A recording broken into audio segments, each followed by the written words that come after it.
예수님은 인류를 구원하시기 위해 하늘 보좌에서 육신을 입고 이 세상에 오셨습니다. 특히 예수님은 유대 땅에 유대 국적을 가지고 유대인으로 오셨죠. 당시 유대인들은요, 바리새인을 중심으로 하나님을 나름 신실하게 섬기고 있었습니다. 바리새인들은요, 모세의 제자임을 자처하면서 율법 중심의 세계관에 입각해서 이제 하나님을 섬겼습니다. 그들은 사람을 율법을 가진 유대인과 율법이 없는 이방인으로 구분하고 이방인들을 부정한 존재로 여기면서 상종치 않았습니다. 최소한의 만남만을 갖고 그들을 외면하고 살았죠. 그들은 다시 유대인들을 율법을 잘 지키는 의인과 율법을 범하는 죄인으로 구분하였습니다. 그리고 율법을 지키는 의로운 유대인들은 하나님 나라 백성으로 인정하면서도 참 이스라엘, 율법을 범하는 유대인들은요, 죄인이라고 부르면서 부정한 이방인 취급하였습니다. 그러니까 하나님 나라 백성에서 제외시킨 거죠. 예수님께서 바리새인들의 이런 주장과 이런 가르침에 동의하셨을까요? 동의하지 않으셨습니다. 율법을 지키는 의로 하나님 나라 백성이 될 수 있다는 바리새인의 가르침에도 동의하지 않았고, 세리와 창녀 같은 죄인과 율법 없는 이방인들이 하나님 나라 백성이 될 수 없다는 주장에도 동의하지 않으셨습니다. 그러면서 예수님은 유대인이나 이방인이나 모두 하나님 백성이 되려면 하나님 앞에서 자기 죄를 직시하고 회개하고 고백하면서 복음을 믿어야 한다라고 이제 외치셨죠. 이게 회개의 복음입니다. 그러면서 예수님은 경건한 유대인에게도 복음을 전하시고 또 세리와 창녀같이 부정한 죄인 취급받는 자들에게도 복음을 전하시고 나아가 이방인에게도 복음을 전하셨습니다. 그러면서 회개하고 복음을 믿는 자들을 하나님 나라 백성으로 영입했거든요. 그리고 세리 출신들을 막 제자로 삼기까지 한 거예요. 바리새인들의 예수님의 이런 행보는 자신들이 만들어 놓은 이 신앙 체계를 허무려고 하는 아주 무모하고 위험한 도발로 보였을 거예요. 그래서 바리새인들은 공생애 내내 예수님을 따라다니면서 사사건건 시비하며 예수님을 잡아 죽일 구실을 찾게 됩니다. 그러나 바리새인이라고 해서 모든 바리새인이 다 예수님을 대적한 것은 아닙니다. 아주 소수지만 일부 바리새인들은요, 예수님을 믿고 복음을 받아들였습니다. 그 최초의 사람이 누군가 하면 바로 오늘 본문에 등장하는 바리새인 시몬입니다. 지난주 우리 백부장 얘기 같이 살펴봤는데, 백부장이 예수님께서 최초로 구원하신 이방인이라면 시몬은 최초로 복음을 받아들이고 회심한 바로 바리새인인 거예요. 오늘 그 바리새인 얘기를 여러분과 함께 같이 살펴보려고 합니다. 이 바리새인 시몬의 회심 이야기는 그가 예수님을 집으로 초청하면서 시작됩니다. 한번 확인해 볼까요? 36절 말씀인데요. 한 바리새인이 예수께 자기와 함께 잡수시기를 청하니 이에 바리새인의 집에 들어가 앉으셨을 때에 그랬어요. 여기 앉다라는 건 사실은 비스듬히 누워 있는 겁니다. 여러분 다 로마 시대 때 이 어떤 전통을 이렇게 보면은 약간 비스듬히 누워서 이렇게 식사하시죠. 그거 굉장히 머릿속에 기억하셔야 돼요. 예수님께서 비스듬히 의자에 기대어 이렇게 반 누워 계신 겁니다. 그러면 시몬은 어떤 의도로 예수님을 자기 집으로 초대한 것일까요?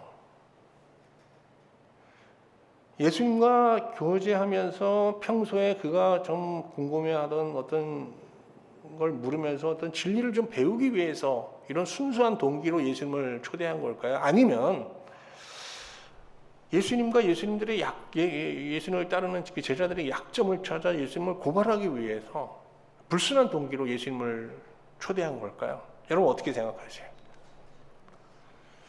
복음서에 보면 바리새인들이 불순한 동기로 예수님을 찾아오거나 또 초대한 일이 있어요.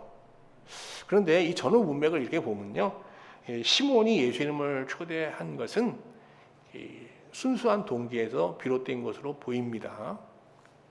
시몬은 바리새인이었지만 평소 바리새인들이 이 강조하는 진리처럼 여기는 이 율법 중심의 이 신앙에 대해서 많은 의문을 갖고 있었어요. 이게 정말 맞나? 왜 모세 율법은 강조하면서 왜 구약의 그 선지자들이 얘기하는 그 선지자의 메시지는 왜 바리새인들이 외면하나? 뭐 이런 등등의 여러 가지 질문들이죠.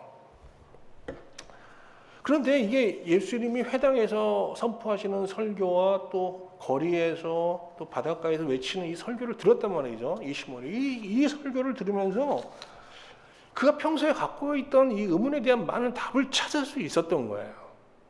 이런 과정에서 시몬은 예수님을 점점 신뢰하기 시작합니다. 그리고 급기야 예수님을 그 마음으로 선지자로 인정하게 되죠.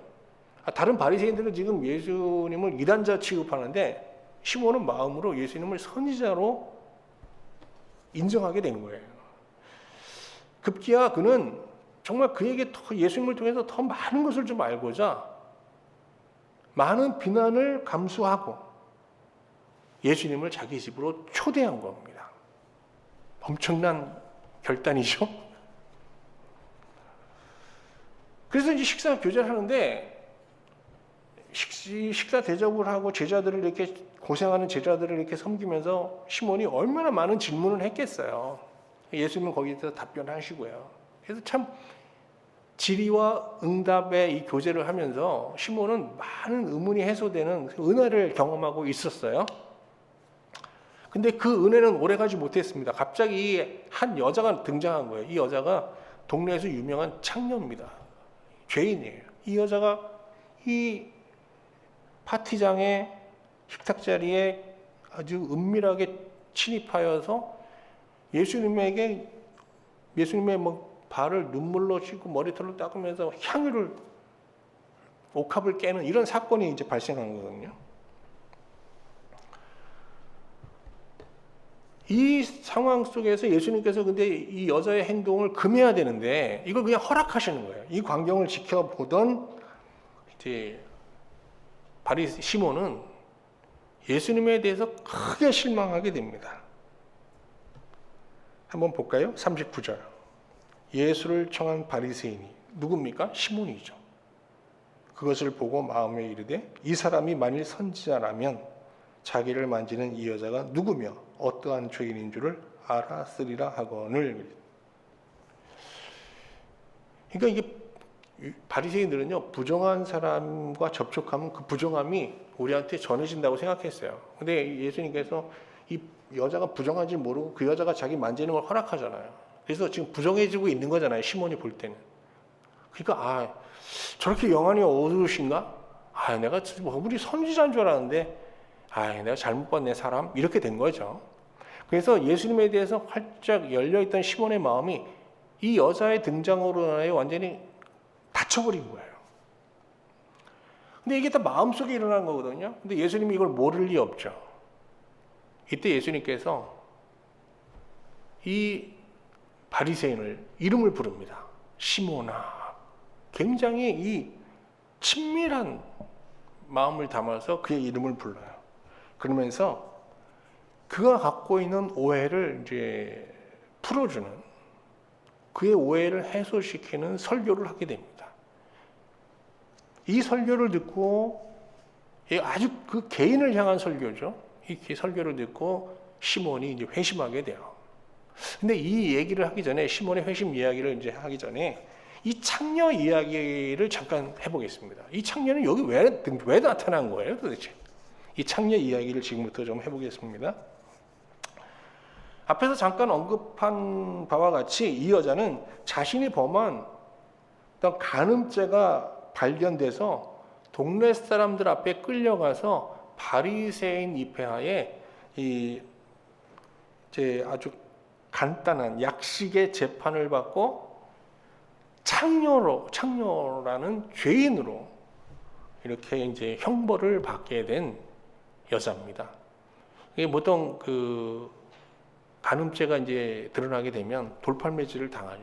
돌팔매질도 당했을 거예요. 그리고 엄청난 육체적 고통과 함께 이제 창녀라는 낙인을 갖고 이 여자는 살게 된 겁니다. 그녀는 이 동네에서 사람들의 비난과 저주를 한 몸에 받으며 그야말로 이제 불행의 아이콘으로 살게 되는 거죠.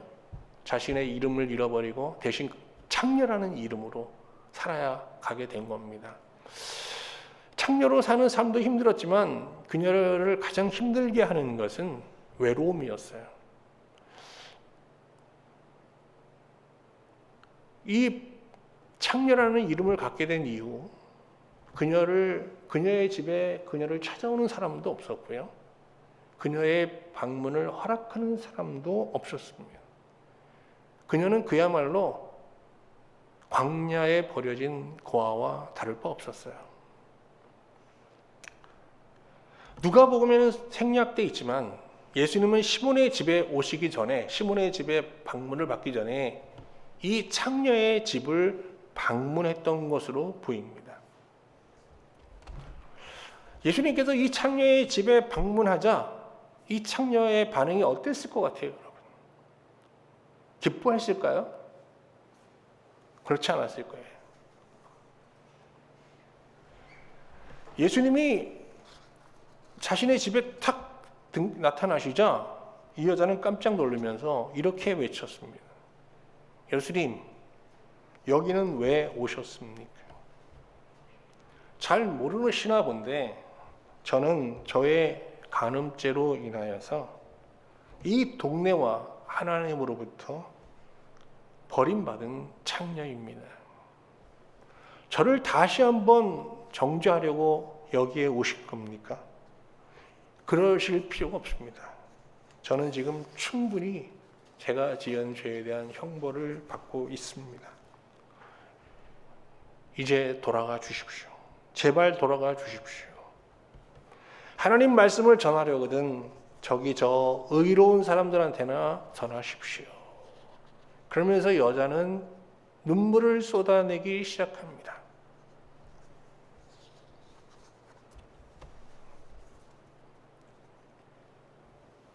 여자의 울음이 점점 깊어지면서 막 통곡으로 변하는데요. 그런데 예수님은 그 통곡하고 있는 여인을 지켜보시면서 그 집을 떠나지 않으셨습니다. 여인의 집 문 앞에 그대로 서 계셨습니다. 한참 눈물 콧물을 쏟으면서 탄식하던 이 여자는 마음이 좀 안정되자 예수님을 집에 모시게 되죠. 예수님은 그녀가 내주는 차 한 잔을 마시면서 그녀의 인생 이야기를 들으시게 됩니다. 이 과정에서 여인은 예수님 앞에 자신의 죄를 다 고백하고 그 죄인으로 살았던 삶을 후회하고 회개하며 하나님의 긍휼을 구하게 되죠. 예수님은 그녀의 고백을 다 들으신 후에 그녀의 죄를 사하시게 됩니다. 여자는 당황해서 어떻게 당신이 저의 죄를 사할 수 있냐고 물었겠죠. 이에 예수님께서는 자신의 손과 발을 보여주시면서 나는 너희 죄를 대속하기 위해 하나님이 보내신 속죄 양이다. 이제 너희들의 죄를 내가 사하기 위해서 저 로마군에 붙잡혀 십자가에 내 손과 발이 못 박혀 죽게 될 것이다. 하나님은 내가 흘리는 피를 보시고 너희의 죄를 사해 주실 것이다. 너는 나를 믿느냐? 이에 그녀는 믿음을 고백합니다. 믿습니다. 그러자 예수님은 그 자리에서 너는 이제부터 창녀가 아니라 하나님의 자녀야 라고 하시면서 하나님 나라의 백성으로 그녀를 영입하시게 됩니다. 그러면서 예수님은 그녀에게 외롭고 힘들 때마다 하나님을 아버지라고 부르며 기도할 것을 권하시면서 그 집을 떠나시게 됩니다. 그리고 바리새인 시몬의 집으로 가셨던 것이죠. 예수님이 떠나신 후 그녀는 하나님을 아버지라고 부르며 기도합니다. 그런데 말이죠. 하나님을 아버지라고 기도하는 그 자리에서 자신의 집에, 자신의 심령에 가득했던 이 슬픔과 탄식이 변하여 기쁨과 찬양으로 바뀌는 그런 기적을 경험하게 됩니다. 감옥 같은 그의 집이 하나님이 거하시는 지성소 같은 성전처럼 여겨졌던 것이죠. 그렇게 하나님을 찬양하던 중 여자는 자신의 집에 모셔져 있는, 자기가 이렇게 간직해 두었던 가장 귀한 손님에게, 손님을 위해 준비했던 옥합을 발견하게 됩니다. 그녀는 자기 집에 와서 자신을 구원한 그 예수님께 이 옥합을 깨 영접하지 못한 것을 아쉬워하며 옥합을 듣고 밖으로 뛰어나갑니다. 그리고 예수님을 찾게 되죠. 예수님은 바리새인 시몬의 집에 머물고 계셨습니다. 창녀인 그녀가 바리새인의 집에 들어가는 것은 사실 불법입니다. 그러나 그녀는 이 옥합을 예수님께 반드시 드리고 싶다는 일념하에 그의 집에 몰래 틈입하여 예수님의 뒤로 갑니다. 이때 그녀는 예수님의 발이 먼지로 가득한 것을 발견하게 되죠. 왜 이렇게 누워 계시니까요. 발이 보였을 거 아니에요. 보통 유대인들은 귀한 손님을 집에 초대하면 물을 내줘서 발을 씻게 합니다. 왜? 먼지가 나잖아요. 이제 거의 사막 땅이니까요. 그래서 이제 먼지가 나면 이제 음식에 이제 더러워지고 그러니까 위생적으로 발을 씻게 합니다. 더 귀한 손님에겐 종을 보내서 발을 씻게 하죠. 그런데 시몬은 예수님을 초대하면서 발 씻을 물도 또 종을 시켜 발을 씻게도 하지 않았던 것이죠. 약간의 홀대를 당하고 있는데 이 여자가 딱 그걸 보고 예수님이 이렇게 홀대 당하시는 모습을 보고 바로 예수님을 보자 그녀의 눈에는 뭐 눈물이 줄줄줄 또 흐르는 거죠. 감사와 감격의 눈물이겠죠. 그 눈물로 예수님 무릎을 꿇고 예수님의 그 먼지가 가득한 발을 씻기면서 머리털로 닦습니다. 그리고 이제 옥합을 깨뜨렸던 것이죠. 여러분 잘 아시는 대로 옥합은 휘발성 향유거든요. 깨지면 방에 다 퍼져서 아무것도 없어지는 겁니다. 그 방에는 옥합의 향이 가득하게 된 것이죠. 그런데 여러분 이 여자의 이 행위가 뭐 어떻게 보이세요? 숭고한 신앙 행위로 보이세요? 이거 여러분 절대 따라 하시면 안 됩니다. 굉장히 이 여자의 행동은요 용납될 수 없는 비이성적이고 비위생적이고 사실 좀 비윤리적인 행위잖아요. 여자가 왜 남자의 발을 머리카락으로 막 눈물로 씻습니까? 이거는 좀 정말 이해가 안 되는 행위잖아요. 그래서 이거를 또 예수님께서 허락하셨고요. 그래서 이제 시몬을 비롯하여 거기 있는 사람들이 다 예수님에 대해서 실망하게 된 거 아니겠어요? 그런데 예수님은 이 여자의 이 행위를요,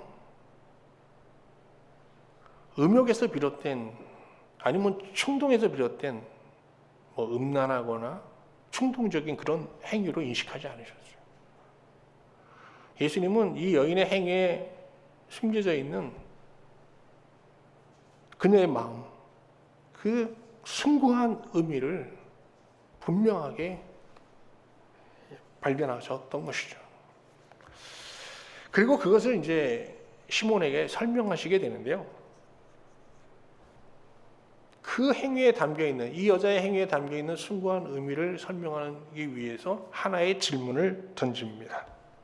한번 볼까요? 41절, 42절 말씀인데요. 예수님께서 시몬아라고 하면서 이 바리새인을 부르면서 던지는 질문입니다. 이르시되 빚주는 사람에게 빚진 자가 둘이 있어 하나는 500데나리온을 줬고 하나는 50데나리온을 줬는데 갚을 것이 없으므로 둘 다 탕감하여 주었으니 둘 중에 누가 그를 더 사랑하겠느냐. 이에 바리새인 시몬은 많이 탕감받은 자입니다 라고 대답합니다. 그러자 예수님께서는 이 여자를 탁 손으로 지목하시면서 설교를 시작합니다. 자, 이제 보세요. 여기 다른 사람, 제자도 있고 뭐 다른 손님들도 있어요. 그런데 여기서 그 사람들은 다 중요한 게 아니고요. 예수님 앞에 여자가 있어요. 그리고 이쪽에는 시몬이 있어요. 예수님께서 성경을 펴놓고 설교하는 게 아니라 이 창녀의 행위를 놓고, 지금 눈물 콧물을 흘리고 있는 이 창녀를 놓고 설교를 하는 겁니다. 누굴 향해서요? 시몬을 향해서. 지금 우리는 성경을 펼쳐놓고 제가 하나님 말씀을 전하잖아요.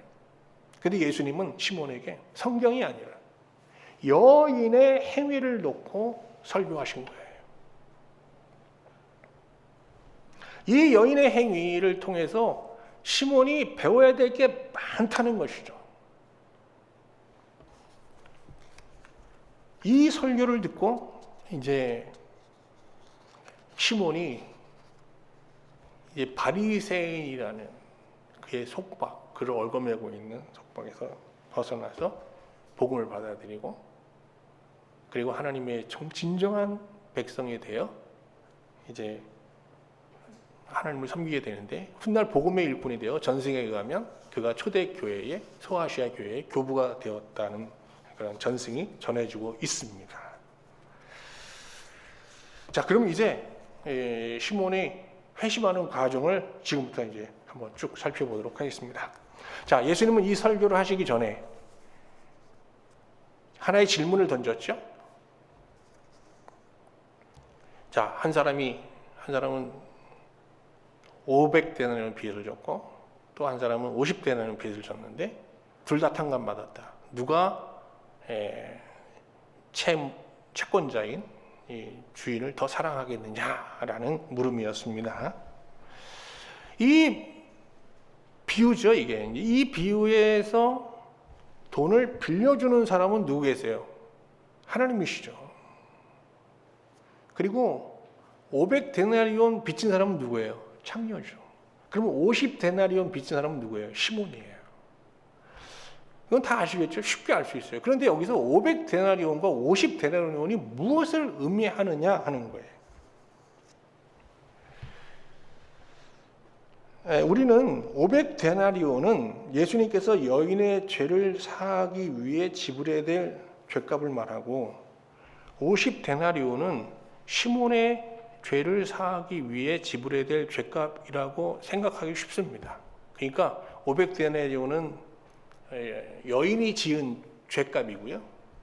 여인의 죄를 사하기 위해서 치러야 될 죗값이고, 50데나리온은 시몬의 죗값을 치르기 위해서 예수님께서 치러야 될 죗값이라는 거예요.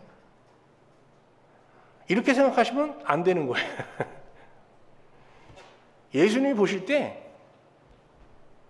이 두 사람의 죄를 사하기 위해서는요, 똑같은 죗값을 치러야 돼요. 그 죗값은 뭐예요? 예수님께서 우리의 죄를 사하시기 위해서 지불해야 될 죗값은 뭐예요? 예수님의 피, 뭐예요? 곧 예수님의 생명이에요. 예수님의 피, 생명을 값으로 치를 수 없죠. 계산할 수 없죠. 근데 예수님께서 한번 비유를 통해서 얘기하신 적이 있어요. 얼마로 대충 얘기하셨죠? 이걸 만약에 금액화한다면 1만 달란트라고 얘기하셨어요. 예수님은 우리 개인을 위해서 자신이 흘린 그 피값, 죄값으로 지불해야 될 그 자신의 피의 가격을 돈으로 환산할 수 없는 거지만, 환산한다면 1만 달란트 정도로 가격을 매길 수 있다라고 얘기하신 거예요. 그러면 우리가 그냥 예수님이 우리를 위해, 우리의 죄를 사하기 위해서 흘린 이 피값을 1만 달란트라고 가정해 볼게요. 그렇게 편의상.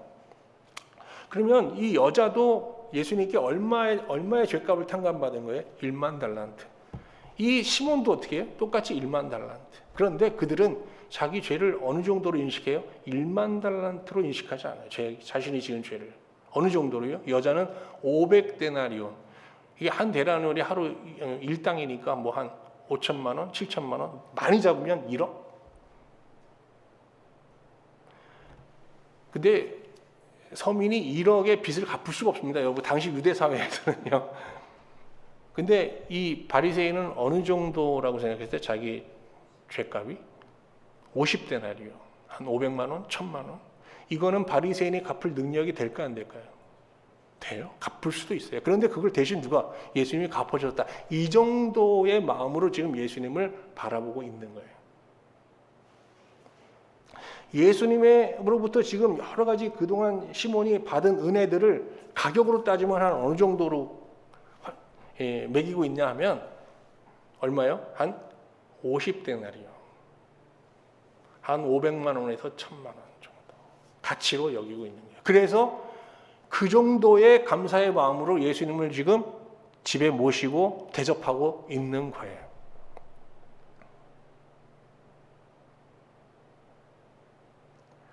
제가 뭐 재정적으로 그런 능력이 없지만 여러분 빚을 한 1000만 원 그냥 다 갚아줬어요, 만약에. 그리고 여러분이 저를 집에 초대했어요. 그러면 여러분 어느 정도 저를 대접할까? 그게 시몬의 지금 예수님의 접대 수준입니다. 근데 여인에게 이 1억이란 돈은요, 우리가 생각하는 1억보다 훨씬 큰 돈이었을 거예요. 그러니까 여자는 예수님으로부터 받은 은혜, 그가 받은 은혜를 얼마에 책정하냐, 한 2, 3억 정도라고 생각하는 거예요. 그냥 2, 3억 빚이 있었어요. 근데 이걸 그냥 예수님께서 그냥 없애버리신 거예요. 그냥 믿어지지 않는 거예요. 그래서 어떻게 해요? 예수님, 이 여자 가진 게 달랑 옥합밖에 없어요. 그리고 자기 몸하고. 그래서 어떻게 해요? 눈물, 머리털, 옥합, 이거 갖고 예수님을 최선을 다해서 예수님 앞에 감사의 표시를 지금 하고 있는 거예요.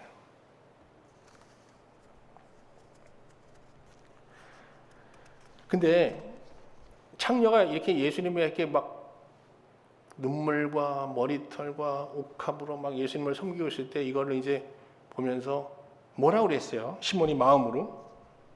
이 사람이 만일 선지자라면 자기를 만지는 이 여자가 누구며 어떠한 자, 곧 죄인인 줄을 알았으리라 그랬잖아요. 근데 그러면 무슨 얘기예요? 자, 여자가 지금 예수님에게 막 옥합을 깨면서 예수님의 발을 씻고 있어요. 근데 자기는 여자가 어떤 사람인지 알아. 시몬은. 여자가 얼마나 어떤 죄인인지 어떠한 사람인지 다 알아요. 근데 예수님은 그걸 모르니까 지금 저걸 허락한다고 생각했잖아요. 그런데 여인의 죄와 여인이 누구인지 잘 알고 있던 시몬은 정작 자신이 누구며 자신이 어떤 죄인인지는 알았습니까? 몰랐습니까? 모르고 있었어요. 그래서 예수님은 이 여자를 놓고 딱 뭐라 그러는 거예요? 시몬, 너 그렇게 잘났냐? 이 바보야. 이 여자는 자기 죄를 아는데 너는 네 죄를 몰라. 이 여자는 자기가 누구인지를 아는데 너는 네가 누구인지도 몰라. 이렇게 팍 공격해버리는 거예요. 여기서 그냥 무너지는 거예요. 자신의 영적 무지가 그냥 그대로 이 여인 앞에서 폭로당하는 거예요. 그러면서 예수님께서 뭐라고 그러셨는지 아세요? 이 여자는 죄사함을 받고 사랑을 고백하잖아요. 그랬더니 예수님께서 뭐라고 하면 또 이 여자한테 그 감사의 모습을 듣고 다시 한번 죄사함을 선언하시거든요. 한번 보세요. 48절 이에 여자에게 이르시되 내 죄사함을 받았느니라 그래요. 47절에서 또 뭐라고 그러죠? 이러므로 내가 내게 이르노니 그 많은 죄가 사해졌도다. 이는 그의 사랑함이 많음이라. 사함을 받은 일이 적은 자는 적게 사랑하느니라. 이거 보세요. 이렇게 가는 거예요. 저를 한번 잘 보세요. 자, 내가 죄사함을 받았어요. 그러면 이게 사랑으로 응답했어요. 그러면 또 죄사함을 줘요. 근데 이 여자가 처음에 죄사함을 받을 때 가격으로 따지면, 크기로 따지면 얼마만큼의 죄사함을 받았어요? 500데나리온. 500데나리온의 죄사함을 받고 예수님 앞에 나와서 지금 옥합을 깨잖아요. 그때 예수님께서 그걸 받으시면서 또 죄사함을 선언하셨어요. 그러면 이 죄사함을 통해서 이 죄사함은 그가 이미 그의 집에서 죄사함 받은 걸 그냥 다시 한번 반복하는 거예요? 아니면 더 큰 죄사함을 얘기하는 거예요? 그 두 번째 죄사함에서는 뭘 경험했었겠어요? 500데나리온이 아니에요. 1000데나리온의 죄사함을 경험했을 거예요. 그리고 또 어떻게 이게 또 더 큰 감사로 나가고, 그래서 감사와 죄사함이 반복되면서 그가 이 여자가 세상을 떠날 때 하나님 앞에 설 때는 그 죄사함의 크기가 어느 정도였겠어요? 1만 달란트 가까이 가는 거예요. 죄사함을 받은 일이 적은 자는 적게 사랑하느니라. 꼭 기억해야 될 말씀입니다. 오늘 말씀을 이렇게 보면서 저는 개인적으로 두 가지 진리를 좀 깨달으면서 좀 기쁘기도 하고 또 마음의 자신을 돌아보면서 또 마음이 좀 무거움도 있었어요. 첫 번째 깨달은 진리는 우리의 하나님에 대한 이 사랑은 죄를 인식하는 수준과 같이 간다, 비례한다는 거예요. 창녀와 시몬은 모두 예수님으로부터 1만 달란트의 사랑을 받았지만 창녀는 그 사랑을 500데나리온의 사랑으로, 시몬은 50데나리온의 사랑으로 받아들였잖아요. 그 차이는 어디서부터 오는 거예요? 자기가 누구이며 자기가 지은 죄가 하나님 앞에 자기 신이 어떤 죄인인지를 아는 만큼 그 수준에 의해서 이 숫자가 정해지는 거거든요. 만약 예수님께서 여러분과 저에게 이 시간 너는 내가 너의 죄를 죄사함의 은혜를 받으면서 그 받은 은혜를 금액으로 환산하면 어느 정도의 가격을 매기겠느냐라고 이제 물어보신다면 여러분은 어떻게 대답하시겠어요? 창녀처럼 5천만 원에서 1억 정도의 가격을 매기실까요? 아니면 시몬처럼 500만 원, 1000만 원 정도의 가격을 매길까요?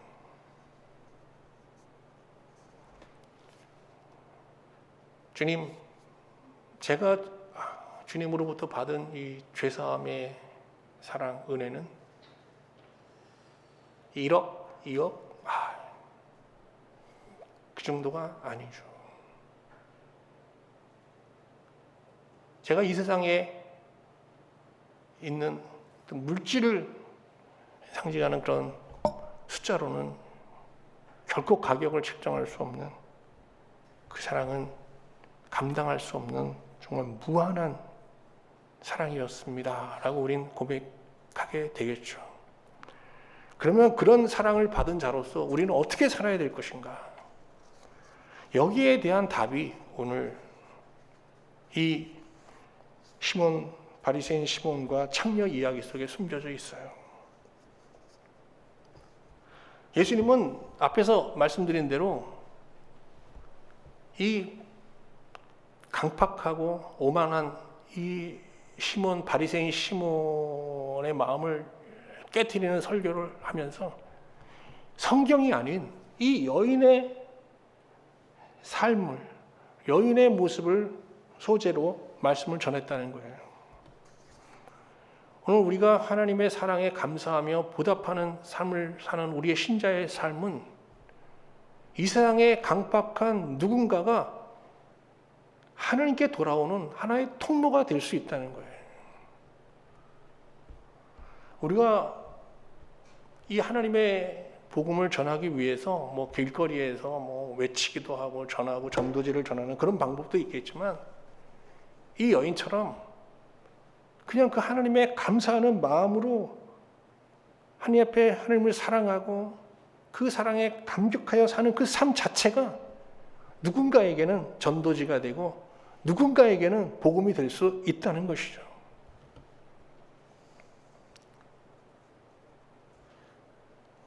죄사함을 받고 하나님의 품에 안긴 이 창녀는 강팍한 시몬의 마음을 깨트려 회개하여 하나님께로 인도하는 구원의 통로가 되었습니다. 이 여자는 구원 전 동네에서 죄인으로 불리던 부정한 여자였죠. 그의 얼굴은 어땠을 것 같아요? 아무런 기쁨이 없는, 정말 산송장과 다를 바 없는 모습 아니었겠어요?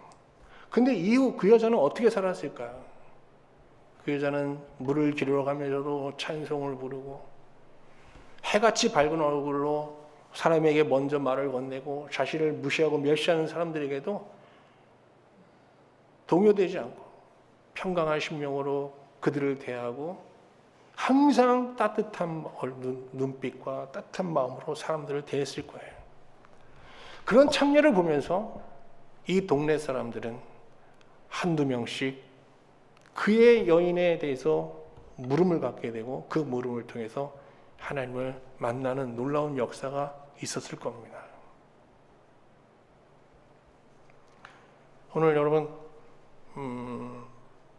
개인적으로 하나님 앞에 이렇게 기도하시면서 하나님 앞에 받은 사랑을 한번 숫자로 환산해 보시고 그 사랑에 우리가 어떻게 지금 보답하고 있는지, 그 사랑에 대한 감사를 어떻게 표현하며 살고 있는지 한번 돌아보시길 바라고요. 아울러 이 여인처럼 이제 새로운 존재로 여러분 이 한 주 또 살아가시면서 하나님을 모르고 또 하나님에 대해서 깊은 오해를 갖고 있는 그런 불신자들을 또 하나님께 돌이키는 그런 그리스도의 편지와 같은 삶을 살 수 있기를 주님의 이름으로 축원합니다.